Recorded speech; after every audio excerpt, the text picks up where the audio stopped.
Gates and his foundation want to help you so much, but first they have to practice in Africa, where there's less regulation and people are poorer and easier to... That's not the reason. He wants to help you so much, people of Africa are going to get lovely free vaccine passports. Woohoo! We'll be next.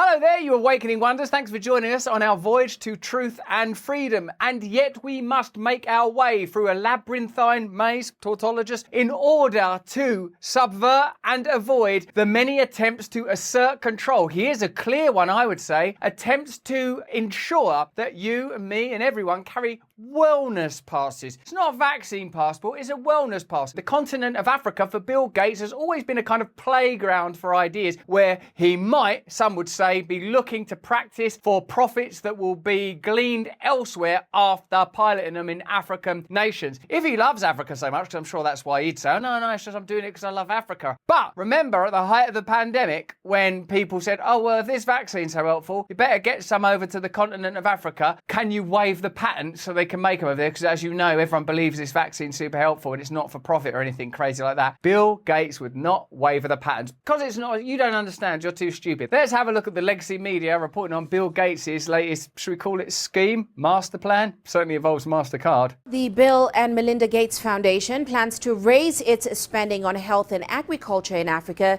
to nearly $1.8 billion per year over the next 4 years. Now, in line with prior investments, healthcare will be a key focus for the foundation's work in Africa.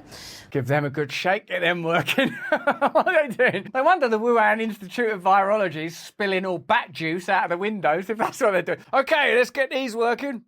Yep, this batch is okay. Send it out. Foundation co-chair Bill Gates says that the COVID-19 pandemic was a significant setback. Well, it certainly was. A lot of people aren't feeling very well having taken that medicine. To immunization programs, as well as stalling progress in dealing with HIV, AIDS, tuberculosis and malaria. But that's just global business news. Let's hear straight from Bill Gates' mouth, a man we can trust. You know, I'm the biggest advocate for... Do you want to finish that sentence for him? Let me know in the chat. ...for rich country generosity to developing countries. You know, whether it's U.S. political leaders, European political leaders.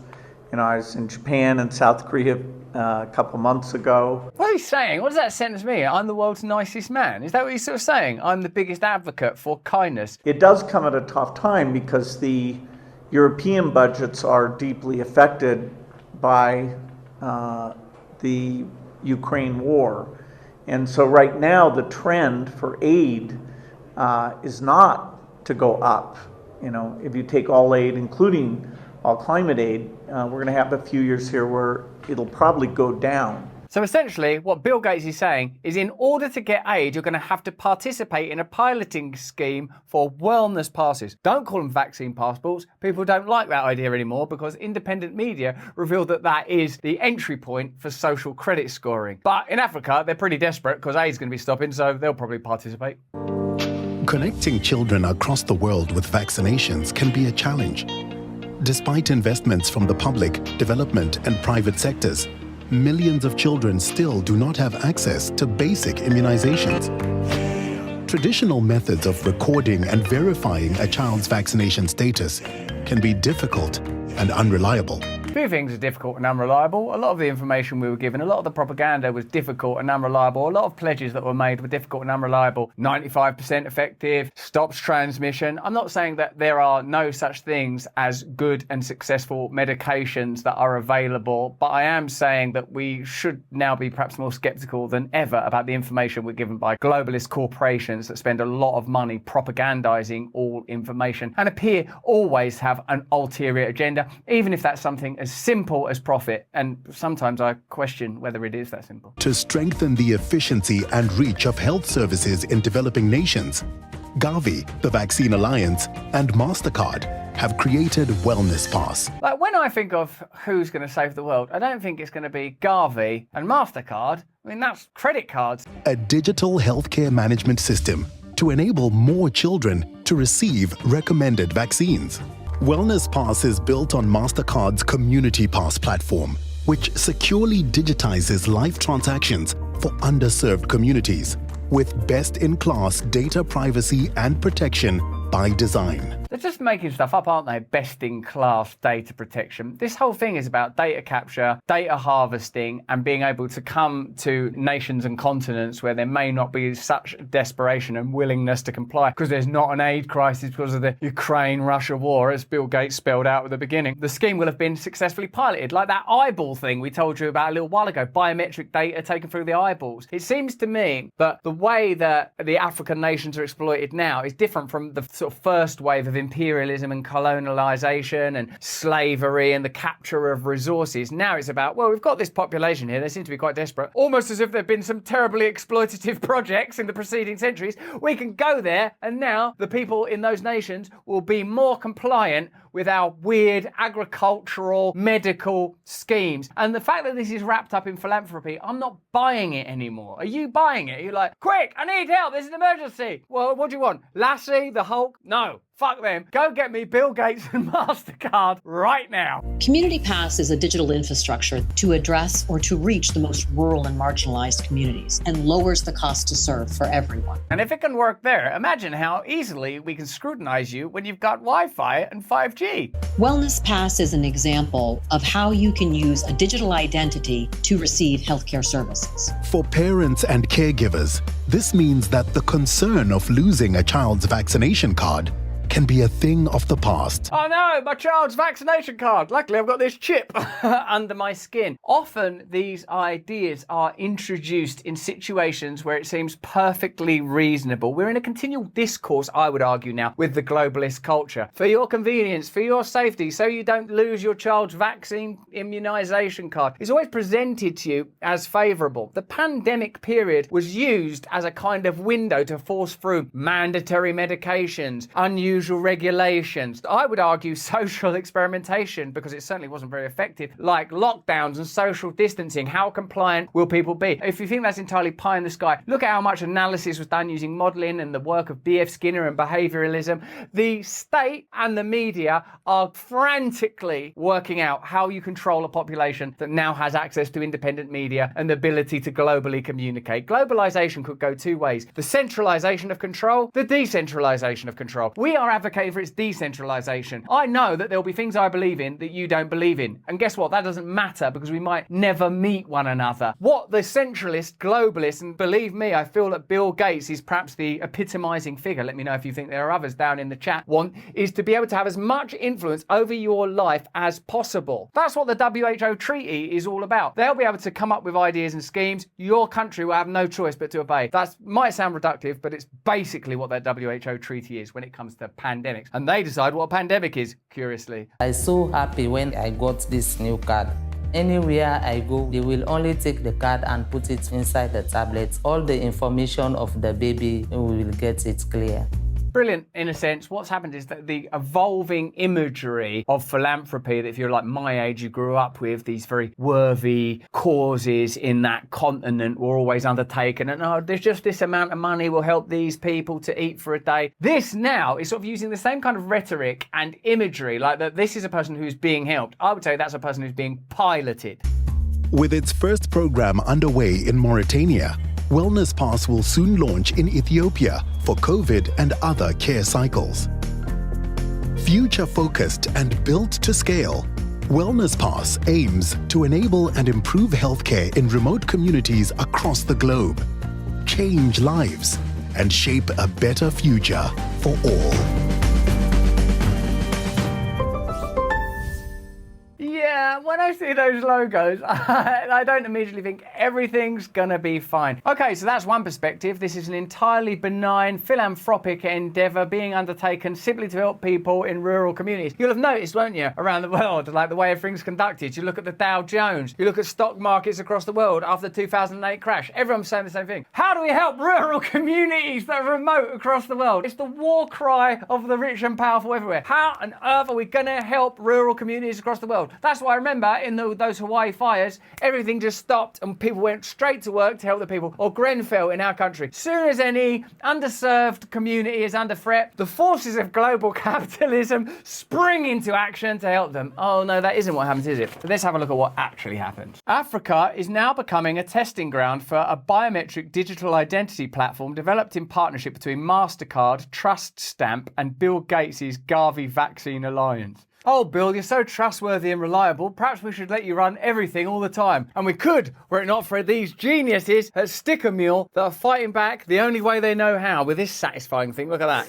Do you know that Sticker Mule have decided to support us even further with yet more of these fantastic stickers? There are 6 stunning designs, including, wait for it, this little guy, that are only available in this beautiful pack, and they're made with Sticker Mule's magic touch. Sticker Mule has released another 10,000 of these packs. Yeah, 10,000 that you can have for how much? What would you pay for a sticker like that? $1,000? $500? They're going to deliver it to your address absolutely free. Just go to stickermule.com/Russell and fill out the form. It's literally as simple as that. Then there'll be a moment where this comes to your home. You will love it. That's stickermule.com/Russell and fill in the form. Or you could just let Bill Gates make all of your decisions for you. Let's get into it. While Trust Stamp provides identification or authentication through AI, Gavi is an international organisation created by tech mogul Bill Gates for supposedly helping underprivileged children access new as well as underused vaccines. Underused. We've got these vaccines that we can't shift. The people of Africa seem pretty desperate. Could we sell those vaccines over there? Well, we did it before. Have a look at the history of Bill Gates and vaccines in the continent of Africa. It will show you some pretty curious results. The digital identity platform was first launched in 2018 and is now going to be implemented in the remote and low-income communities in West Africa. Gavi and MasterCard have created a digital vaccination record known as Wellness Pass. Wellness. Now the platform will be integrated with this Wellness Pass. The biometric digital identity platform will have the vaccination records from Gavi, a payment system through MasterCard, and AI-based identity authentication via Trust Stamp. That's like you're being closed in on from every angle there. As of now, the whole project has been funded via donor funds to Gavi, which amounts to nearly $4 million, and a similar donation amount from the Bill and Melinda Gates Foundation. Once the vaccine for coronavirus is made available, it will be integrated into the whole system to keep track of the vaccinations in West Africa. This is a magnificent scheme, really, because all of our worst nightmares are combined into one philanthropic gesture. Ultimately, it's a social credit score passport that may begin with, oh, we can just track when your kid last was vaccinated, but ultimately, oh, your kid's not been vaccinated, so you can't use this service. Your kid ain't been vaccinated, so you can't use this transport. Your kid ain't been vaccinated, so you can't participate in fill in the rest of this sentence. Can you imagine how that might be played out in other continents or other parts of the world? Remember, they couldn't get vaccine passports into Africa initially because people weren't carrying smartphones around everywhere. Now they've found a way of implementing and testing these measures, bypassing the obstacle of people not having access to the tech in these rural communities at scale. It's worth noting that the whole biometric digital identity platform is launched with a motivation to bolster the markets for vaccines. It will bolster the markets for vaccines. So already it's starting to seem a bit less like a philanthropic endeavour and a little more like a sort of marketing scheme, an opportunity to pilot a bunch of tech in nations where perhaps they may not be as aware of the potential consequences. Because you now, as soon as someone goes, do you mind carrying this card everywhere? What do you want to do with it? Well, ultimately insert it under your skin. But for now, we'll just carry it and take whatever medication we tell you. MasterCard, which is also in the alliance, says that it is working for fulfilling its vision of a world beyond cash that it outlined a few years ago. Yeah, we know about this vision for you will own nothing, you will be happy, you won't have access to cash, and every transaction will be undertaken with a simple swipe of your wrist. These things are still sci-fi, of course, I reckon, when it comes to chips planted down the skin and stuff, but they have been discussed, people are talking about it, and I would say it is part of an ongoing trajectory. Do you think that? Let me know in the chat. What's more, Trust Stamp, the organisation providing AI-based authentication, is also looking to commercialise its proprietary technologies. Well, obviously. MasterCard say that Trust Stamp is looking to partner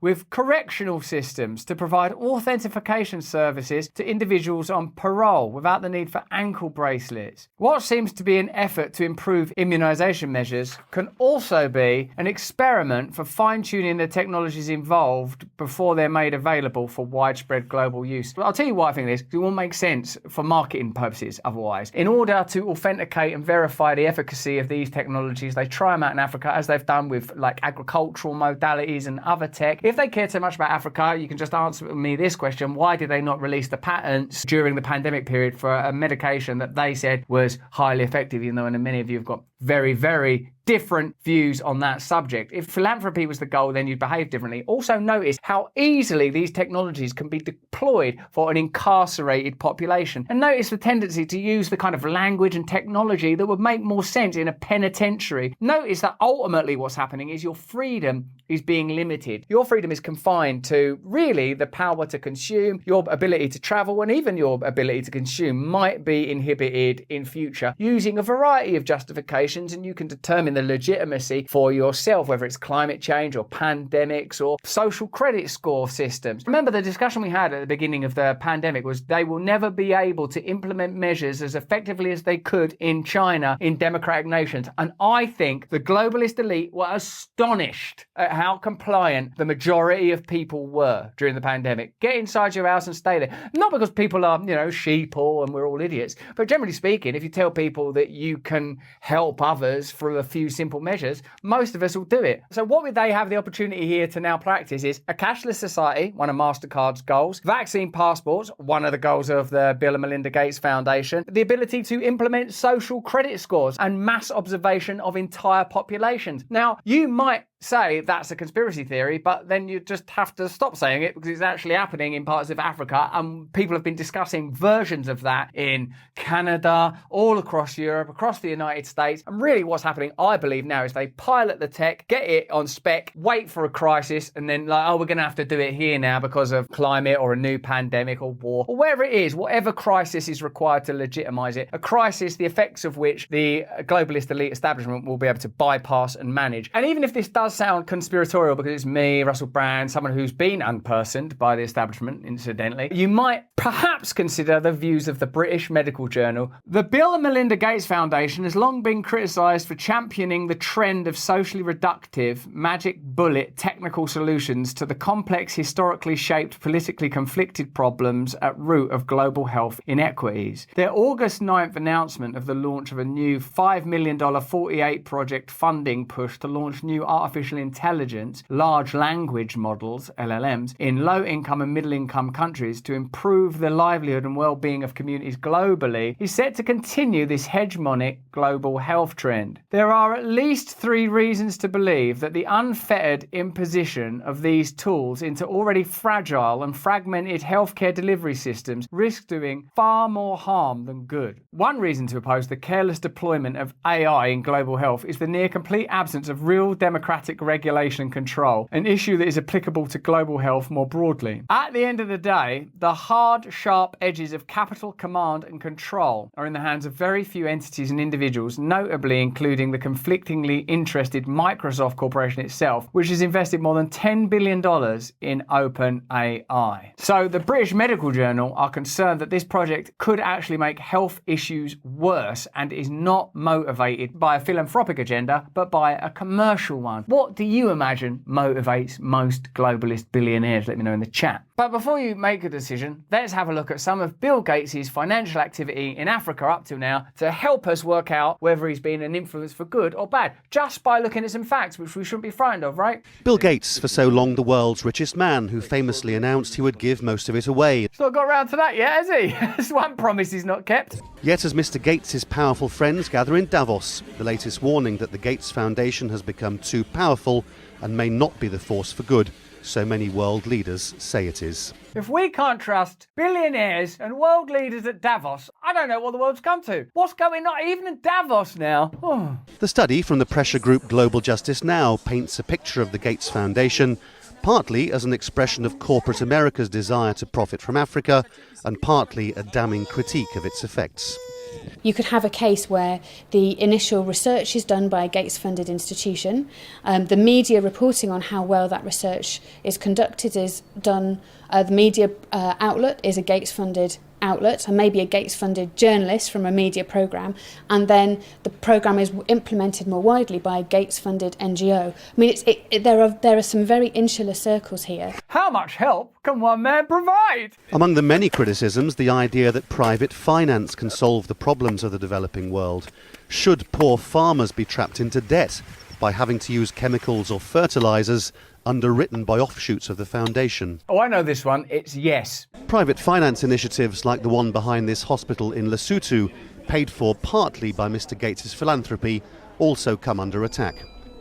The repayments for this now cost Lesotho more than 50% of its entire health budget. Is this global philanthropy, or is it like an intercontinental version of the Simpsons monorail episode where someone turns up in a town and goes, do you know what you guys need? You need an AI hospital, and we can handle that for you. Yes, we do have some investments in AI. Don't think about that now. Just think about your new, sparkling, fantastic, razzmatastic, splendiferous new incubator machines. Well, where are we going to get these incubator machines? We'll handle that for you. And are they going to be expensive? Is there a chance the track will bend? Not on your life. I've sold monorails to Brockway, Ogdenville, and North Haverbrook, and by gum, it put them on the map. So there's the creation of a problem, there's the offering of the solution, there's the pretense of philanthropy. In the old days of colonialism, like the British used to just turn up with guns and nick people's countries and gold and diamond mines and tea and coffee, spices, whatever the hell was there, human beings. At least then we knew this is evil. If Bill Gates was doing the slave trade, he'd call it some sort of philanthropic initiative to take people on a cruise to America, and then a kibbutz working in the cotton industry. Some aid experts have warned repeatedly that the focus on high-profile, headline-grabbing diseases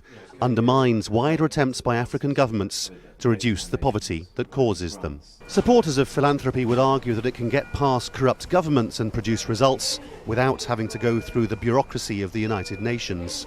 But critics of Mr. Gates ask whether it's right that one foundation with more money than entire African countries should wield so much power and influence. And the answer to that question is, of course, yes, it is right, because how else would you be able to impose all these pilot schemes on the people of Africa and still call it kindness? Whether it's the BMJ, those charity workers that are on the ground there in Africa, or the people of those regions themselves, it seems like the voices that are most important are ones that actually oppose what they're saying, even though some of us might think that they have an agenda to create a cashless, social credit scored, highly managed, centralized, controlled, authoritarian system where all of the resources and power funnel upwards into an establishment elite, and the rest of us are essentially automatons and drones unable to make decisions for ourselves, and they can point to the success of Africa. Come on, it worked in Africa. Why don't you give it a try? If it really was philanthropy, you would listen to the voices of the people that they're purporting to help. If it really was philanthropy during the pandemic period, you'd have heard a lot less talk about patents and a lot more talk about issuing effective medicines. But that's just what I think. Why don't you let me know what you think in the comments and the chat? Do you think we'll hear schemes like this being introduced in countries